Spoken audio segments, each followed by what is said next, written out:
Hello friends, मैं जितेंद्र कुमार आपका स्वागत करता हूं आपके अपने यूट्यूब चैनल बेसिक ई शिक्षा पर। तो चलिए, आज की वीडियो में आप सीखेंगे रेखीय समीकरण को कैसे हल करते हैं, एक्स का मान कैसे निकालते हैं। तो चलिए, स्क्रीन पर आपको एक सवाल दिखाई दे रहा है, किसी संख्या के दोगुने में 9 जोड़ने पर 43 प्राप्त होता है। तो संख्या बतानी है, संख्या क्या है। सवाल बहुत छोटा सा दिखाई दे रहा है, लेकिन सवाल है बड़े काम का सवाल। जब आप छोटे छोटे सवाल हल करना सीख जाते हो तो आप बड़े सवाल आसानी से सरल कर सकते हो। तो चलिए, बहुत ही सरल तरीके से समझाऊंगा। किसी संख्या के दोगुने में 9 जोड़ने पर, अब सबसे पहले हमने संख्या लेनी पड़ेगी। अब हम संख्या मान लेते हैं एक्स।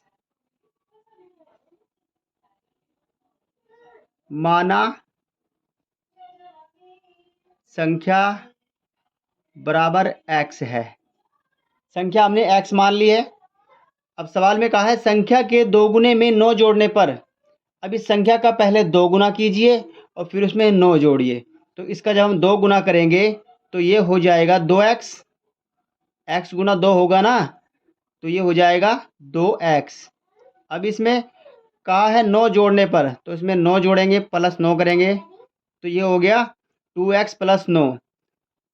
अब 43 के बराबर हो जाता है ये, तो बराबर में रखेंगे इसके 43, 43। अब इस सवाल को हल करना है, x का मान निकालना है। ये बन चुकी है रेखीय समीकरण। अब यहाँ पर इस x की वैल्यू कैसे निकालते हैं, बहुत ध्यान से देखिए। जो x वाली संख्या है वो बराबर से इधर ही रहेगी, और ये जो प्लस वाली संख्या है 9, ये बराबर से दूसरी तरफ जाएगी तो माइनस की हो जाएगी।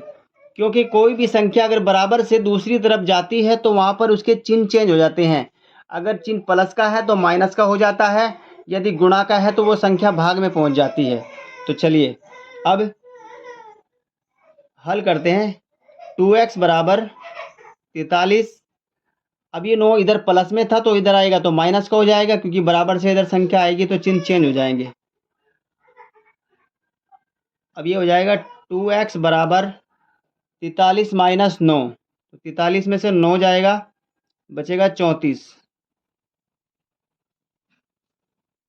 अब x बराबर हो जाएगा, ये जो 2 इधर गुणा में है, मैंने अभी कहा है अगर कोई संख्या बराबर से दूसरी तरफ जाएगी तो उसके चिन्ह चेंज हो जाएंगे। अभी यहाँ पे गुणा में है तो उधर जाके ये भाग में पहुँच जाएगी, 34 के बटा में पहुँच जाएगी। तो 2 इधर से बटा में आ चुकी है। अब x की वैल्यू निकल कर आ जाएगी। एक संख्या ऐसी सोचिए जो 34 और 2 को काट दे, पूरा पूरा भाग कर दे। तो 2 ही कम 2 और 34 कटेगा 17 बार, 17 दूनी 34। तो x बराबर आ जाएगा 17। तो वह संख्या 17 है जिसके दोगुने में 9 जोड़ने पर 43 प्राप्त होता है। अब 17 का 2 गुना करेंगे। सवाल को चेक करते हैं उत्तर सही है या गलत। 17 गुणा 2, 17 दूनी 34 होता है। अब इसमें 9 जोड़ेंगे तो ये 43 हो जाएगा। तो इस तरह से जो उत्तर है हमारा बिल्कुल सही है, क्योंकि हमने उत्तर की जांच कर ली है। तो चलिए, इस तरह से आप लोग छोटे छोटे सवालों को हल करना सीखिए और इन्हीं के माध्यम से आप लोग बहुत बड़े सवाल हल कर सकते हो आसानी से। अगला सवाल है, एक संख्या का 3/4 12 है। तो ये इसी प्रकार सवाल हल करना है। संख्या मान लेते हैं, माना संख्या बराबर x है। संख्या का 3/4, अब यहाँ पे इस बात को समझिए, 3/4 क्या होता है।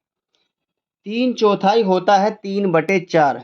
तो इस x का 3/4 कहाँ है, संख्या का 3/4 कहाँ है, तो संख्या हमने मान ली है x। तो इस प्रकार x का 3/4 हुआ, तो का मतलब होता है गुणा। तो ये हो जाएगा, अब लिखेंगे इसको x का 3/4, 3/4 बराबर है 12 के। अब ये बन चुकी है रेखीय समीकरण। अब देखिए, इसको सरल करते हैं, x का मान निकालते हैं।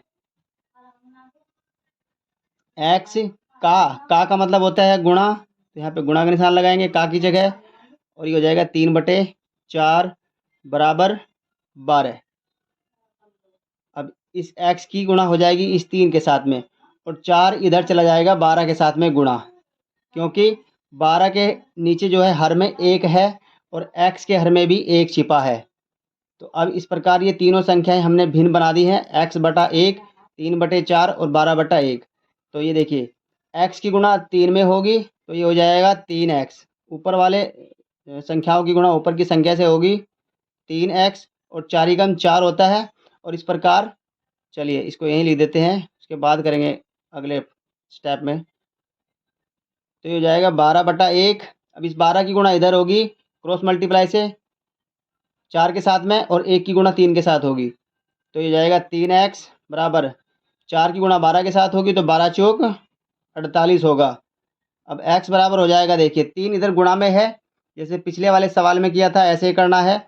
जो भी संख्या गुणा में होगी वो बराबर से इधर वाली संख्या के बटा में पहुंच जाएगी। तो ये 3 इधर गुणा में है, तो ये हो जाएगा 48, 3 बटे में आ जाएगा इधर 48 के, 48/3 हो जाएगा। अब एक संख्या ऐसी सोचिए जो 48 को भी काट दे और 3 को भी काट दे। तो 3 एक ऐसी संख्या है जो 3 को भी काट देगी और 48 को भी पूरा पूरा काट देगी। 3 एकम 3, और यहाँ कटेगा 3 एकम 3, और 3 छंग 18, ये 16 3 48 होता है। तो x का मान आ जाएगा 16। अब देखिए उत्तर की जांच करते हैं। संख्या का 3/4, संख्या हमारे पास आ चुकी है 16। अब संख्या का 3/4 बराबर है 12 के, तो 16 का 3/4 निकालते हैं। 16 गुणा 16 का 3/4 मतलब 3/4, और बराबर है 12 के। तो ये काटे 4 एकम 4, और 4 चौक 16, 4 से 4 कैंसिल हो जाएगा, और ये 16 कैंसिल हो जाएगा। तो 4 तिया 12 बचेगा। ये देखिए 12 ही आ गया है उत्तर, यानी कि 16 का 3/4 जो होता है वो 12 ही होता है। तो इस प्रकार इस सवाल का हमारे उत्तर बिल्कुल सही है। x बराबर 16 वह संख्या है जिसका 3/4 12 है। तो इस प्रकार छोटे छोटे सवालों को हल करना सीखिए, और बड़े बड़े सवाल आसानी से हल हो जाएंगे। तो उम्मीद करता हूँ सभी लोग बहुत ही अच्छी तरीके से समझ गए होंगे। मिलते हैं अगले वीडियो में इस टाइप के नए सवालों के साथ। Thanks for watching.